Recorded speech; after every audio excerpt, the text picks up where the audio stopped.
The town of Lansdowne Station, Nova Scotia, does not appear on most maps of Canada. It sits tucked into the northeastern corner of Pictou County, a community so small that its entire population could fill a single school gymnasium. The roads out there are narrow. The trees are dense, old, and indifferent. In the spring, the brush grows so thick you can stand 3 feet from a person and lose them in the green. It is the kind of place where neighbors know each other by the sound of their trucks, where winters are long and the silence between houses is something you feel in your chest. It is also, as of May 2nd, 2025, the place where 2 small children walked out of a mobile home on Gairloch Road and vanished from the face of the earth. Lilly Sullivan was 6 years old. Her brother Jack was 4. Jack Sullivan stood just 3.5 feet tall and weighed 40 pounds, with dark blonde hair and hazel eyes. When last seen, he was believed to be wearing a pull-up diaper, black Under Armour jogging pants, and blue rubber boots with a dinosaur print. Lilly was in a pink sweater, pink pants, and pink boots. She loved pink the way only a 6-year-old girl can, without apology, without limit, as a complete and total identity. Her friends say every blanket she owned was her favorite, as long as it was pink. Jack loved bugs. He loved dinosaurs. He loved his sister. Daniel Martel, the man who had raised him as a stepfather for the last 2 years, described the two of them as awesome kids. Jack fascinated by anything that crawled or roared, and Lilly, while fond of girly things, often following her little brother's lead. They're like best friends, Martel said, not just brother and sister. That detail matters, because on the morning of May 2nd, those 2 best friends, a 6-year-old in pink boots and a 4-year-old in dinosaur boots, walked out of that house together. And in the 10 months since, through one of the largest searches in Nova Scotia's history, through hundreds of interviews, through 8,000 video files and more than 1,000 tips, through cadaver dogs and helicopters and volunteers who gave up 12,000 hours of their lives crawling through that forest, nobody has found them. Not a bone, not a shoe, not a trail that leads anywhere. 2 children, gone without a trace. To understand how Lilly and Jack Sullivan came to be living on Gairloch Road in Lansdowne Station, you have to go back a couple of years. Their mother, Malihia Brooks Murray, was 27 years old at the time of their disappearance. A member of Sipek First Nation, with chin-length dark hair, who stayed home with her 3 children while the man she lived with worked at the local hardwood mill. Their stepfather, Daniel Martel, 34, had pale eyes and ropey arms. He had grown up in this area, and the property on Gairloch Road was his family's land. Inside their mobile home, a large wood stove filled most of the living room. The kids' artwork was pasted to the kitchen wall, next to a sliding patio door that led to a yard where they spent hours playing next to a chicken coop. There were holes in the floor of the front stoop, tarps protecting the underside of the trailer from the elements. It was a cluttered, busy, chaotic home, the kind that 2 young children make chaotic simply by being alive in it. Malihia and the children had moved to Daniel's family property in August 2023, a rural property roughly 65 kilometers from Brooks Murray's support circle in Truro. That distance matters, because after the move, Brooks Murray started distancing herself from friends and family. People who had known her for years found her harder to reach. Messages went unanswered. Friends who had once been close found the space between them widening in ways they couldn't quite name. Angeline Maloney Arsenault, Brooks Murray's childhood best friend, would later describe a deep frustration, a feeling of helplessness, of sitting with her hands tied, of not being able to do anything. She had watched her friend move to a place she could barely get to, and then, slowly, she had watched her friend go quiet. Malihia's father, Henry Brooks, a member of Sipek First Nation, was among those waiting for news. He remembered the last time he had spoken to the children. Jack had told him he loved him. The children's biological father, Cody Sullivan, was not in the picture. Court documents show Cody Sullivan had not seen the children in a few years, but had been paying child support up until he lost his job 9 months before their disappearance. Cody's mother, Belinda Gray, lived in Middle Muscoda, about half an hour from Lansdowne. She had spent long hours in the woods looking for clues.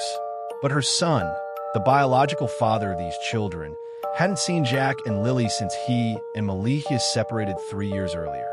He'd cut ties after she filed for full custody. Two families, fractured and separated. A young mother, isolated. A household full of tension the adults were trying to keep buried under the noise of ordinary life. And then there was something else. Something the children's own school had apparently noticed. Nova Scotia's Child Protection Agency had a file on Jack and Lilly before they disappeared. The province's Minister of Opportunities and Social Development confirmed the agency had been involved with the children prior to their disappearance, but said it would be inappropriate to discuss the agency's findings. Martel said the child protection workers' visit had been sparked by concerns about the children's learning disabilities, not their well-being. But the paternal grandmother, Belinda Gray, had other questions. She wanted to know what the school had reported. She wanted to know whether it was bruises on Jack that had prompted the call. She pointed to a photograph of Jack taken on a school trip on December 13th, 2024, posted to his elementary school's Facebook page, in which the boy appeared with a black eye.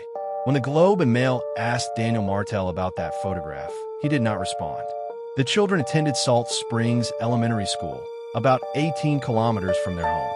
Tuesday, April 29th, 2025, was the last day that Lilly and Jack were at school. There was no school the following day, April 30th, due to a professional development day for teachers. After that, they never went back. The last confirmed time anyone outside that household saw Lilly and Jack Sullivan alive was the afternoon of May 1st, 2025. On April 30th, the whole family had gone for groceries together, arriving back home by 10:19 in the evening. The next day, May 1st, they went out again.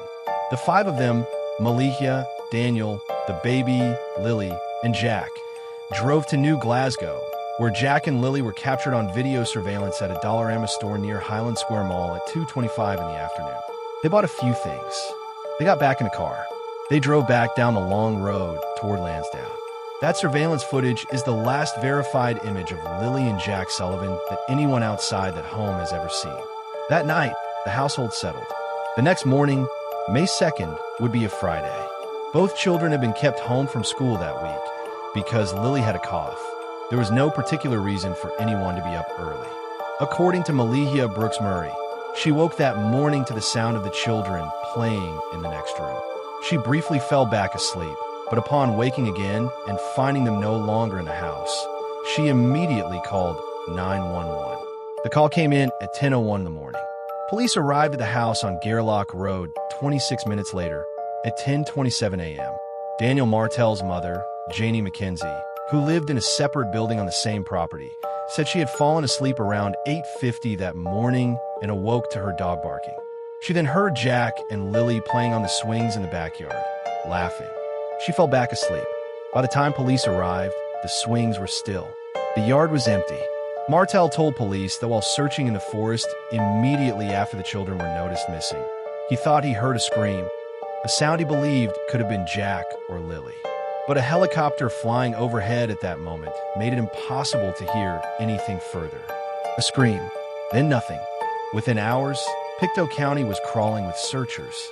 The initial search for Lilly and Jack spanned 8.5 square kilometers of mostly dense woods and involved about 160 ground search and rescue volunteers, service dogs, drones, and helicopters.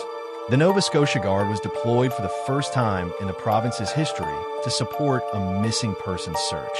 By the end of the first week, that number had grown to 1,700 crew members working across 12,000 hours of search time. Think about what that means. 12,000 hours. Hundreds of trained men and women on their knees in the brush, pushing through blackberry thorns, wading through creek beds, calling out two names into the trees. They found a child-sized boot print on a trail near the Pipeline Road.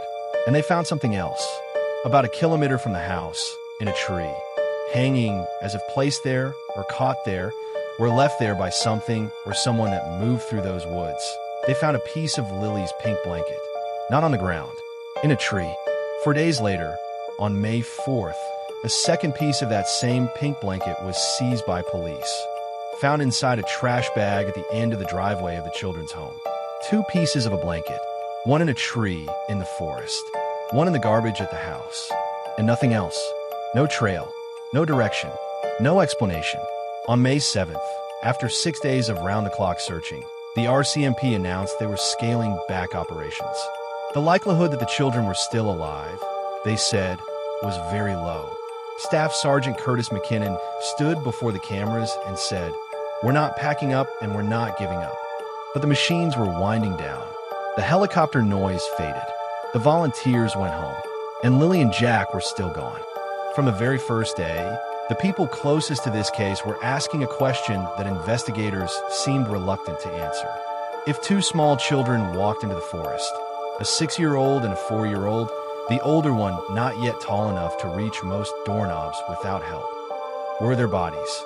Children that small, in terrain that thick with riverbanks described as steep and treacherous, they do not simply evaporate. They leave something behind. A trail, a scent, something. Michael Arntfield, a criminologist consulted on the case, said he was surprised the investigation had not turned criminal. In his experience, missing persons cases are deemed suspicious if children are not found after approximately a week. He said investigators were still pussyfooting around whether foul play was involved. He called it novel, a word that, when applied to the disappearance of 2 toddlers, does not carry any comfort. Meanwhile, the 2 adults who had been in that house on the morning of May 2nd, Malihia Brooks Murray and Daniel Martell, gave their first formal police interviews. On May 12th, both were taken to the RCMP detachment at Bible Hill and administered polygraph examinations. Martell's results indicated he was truthful. Brooks Murray was also found truthful when answering specific questions, though the list of questions asked of her is redacted in the release documents. An unidentified investigator's note, included at the end of that polygraph section, reads, "At this point in the investigation, Jack and Lilly's disappearance is not believed to be criminal in nature. 2 children, gone from a rural property surrounded by 8.5 kilometers of searched forest without a trace in under 2 hours, and investigators are saying it does not appear to be a crime." The country struggled to accept that. On May 3rd, the day after the children disappeared, something happened that quietly shifted the weight of the investigation, even if very few people noticed it at the time. At 12:45 in the morning, Malihia Brooks Murray called police to report that the siblings' estranged biological father, Cody Sullivan, may have taken the children across the border to New Brunswick. Police responded immediately. Officers arrived at Cody Sullivan's home at 2:50 in the morning. He stated he had not seen Jack or Lilly in 3 years. They searched the property. They found nothing. Investigators later obtained a court order for video records from the Cobequid Pass Toll Plaza, a tolled stretch of the Trans-Canada Highway on the route to New Brunswick, covering all cameras from May 1st at 2:25 p.m. through to May 3rd at 3 a.m. They were looking for a car carrying 2 children. They found nothing of value. Cody Sullivan underwent a polygraph examination on June 12, 2025. His answers were found to be truthful, and yet, Malihia Brooks Murray had called police at 12:45 in the morning to suggest the biological father she had been estranged from for 3 years had somehow appeared, taken 2 children from a rural property without a single camera catching him, and driven them across a provincial border. At the same time, she had already told a close friend by text message, "I have reason to believe they may have been taken by someone. They should have found them by now if they were in the woods."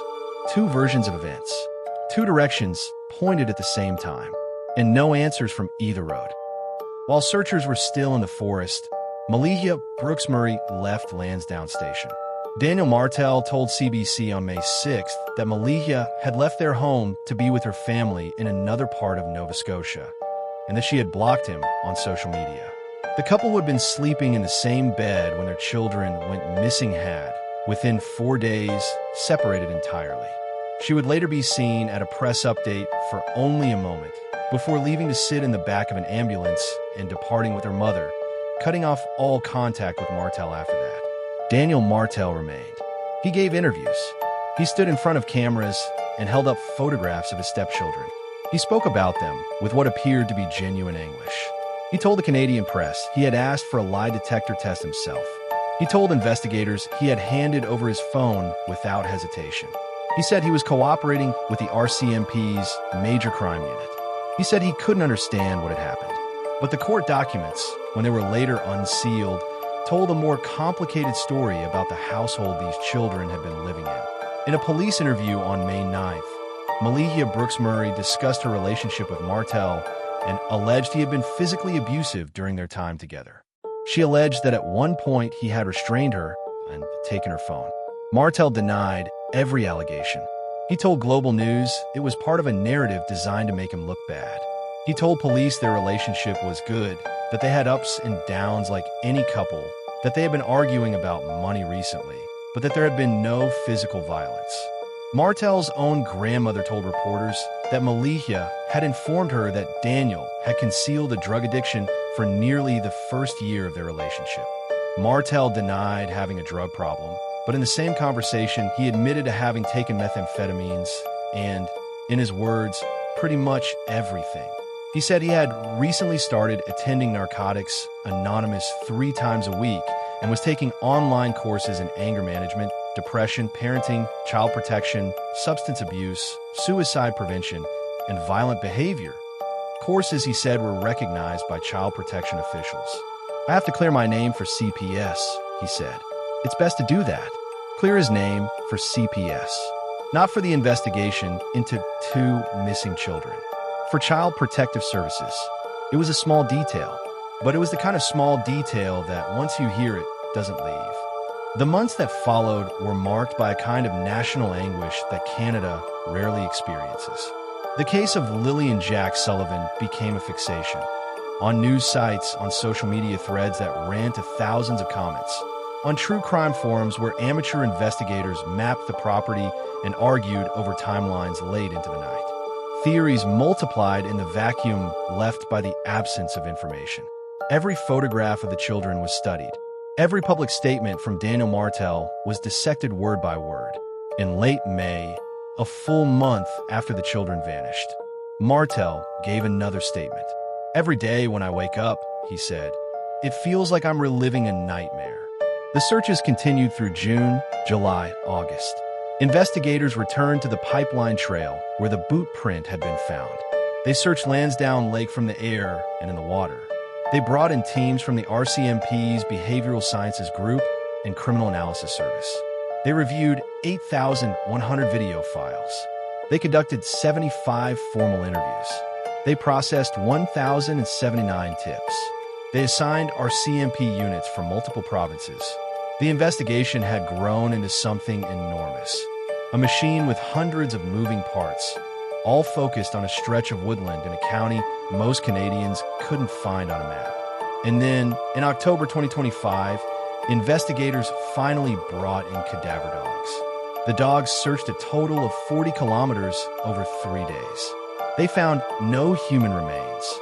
In a year-end interview with Global News, Chief Superintendent Dan Morrow of Nova Scotia RCMP's Criminal Operations Division called the case extremely rare. He said he had never seen anything like it across his entire career. A man who had investigated homicides, kidnappings, and cold cases across decades of service in one of Canada's most experienced police forces. And this case was something he had never seen before. Around the same time, in late October, Daniel Martel gave another interview. He said something that stopped people from catching a cold. He said he no longer believed the children were in the woods. "Everything's been searched," he said. And then he said, "I don't believe they went into the woods. And I can't tell you where they are because I don't know. I don't know where they are." A man who had been inside that house when 2 children disappeared.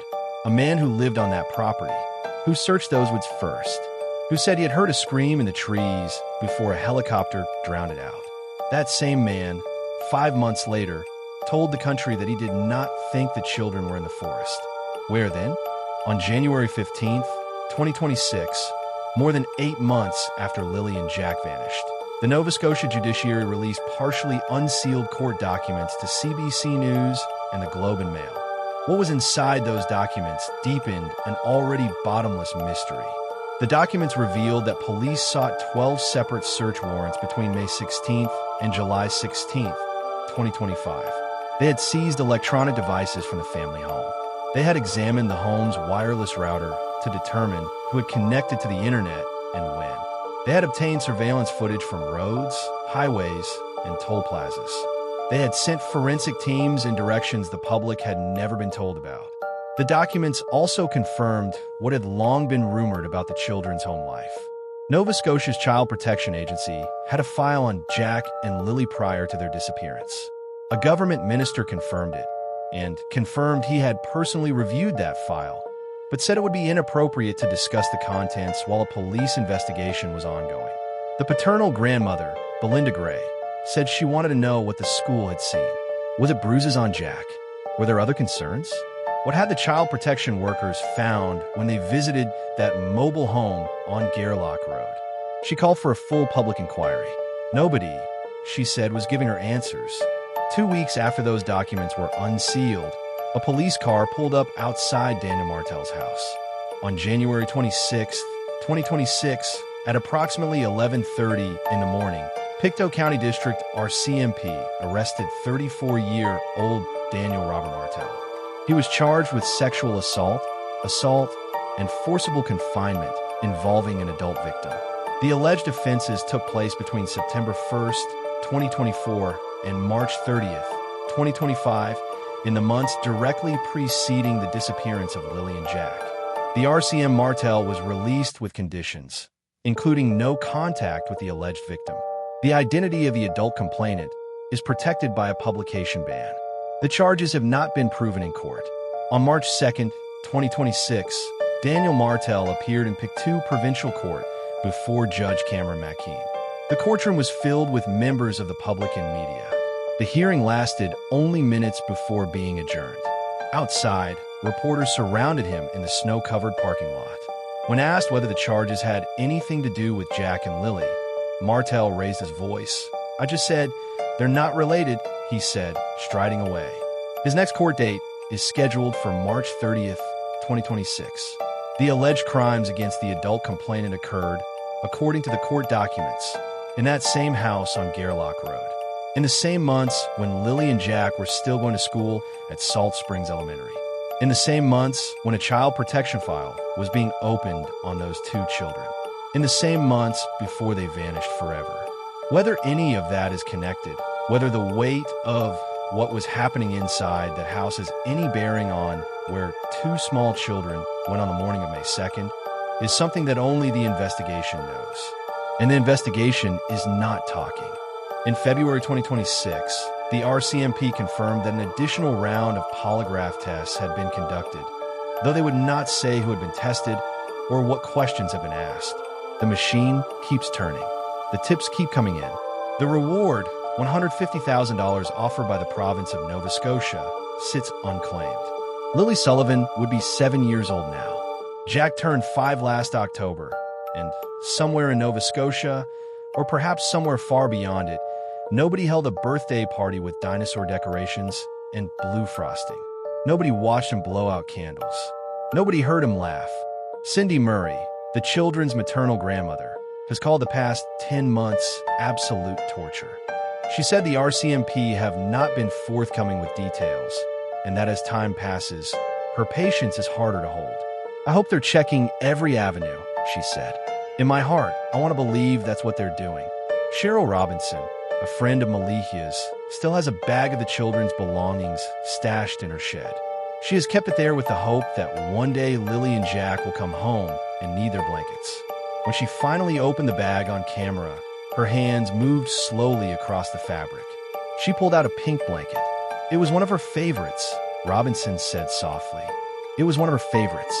That blanket is still there, waiting, and somewhere on a road in rural Nova Scotia, or in the trees beyond it, or in a truth that nobody has yet been willing to say out loud. Lilly is still in her pink boots, and Jack is still in his dinosaur ones. And the woods, for now, are keeping their secret." This case is active and ongoing as of March 2026. The charges against Daniel Martel involving the adult complainant have not been proven in court. If you have any information about the whereabouts of Lilly and Jack Sullivan, contact the Pictou County District RCMP at 902-485-4333. As always, thank you for watching. If you found this story compelling and want to see more carefully told true crime documentaries like this one, consider subscribing to the channel. And if this case stayed with you, you can support the video by leaving a like. It helps more people discover these stories.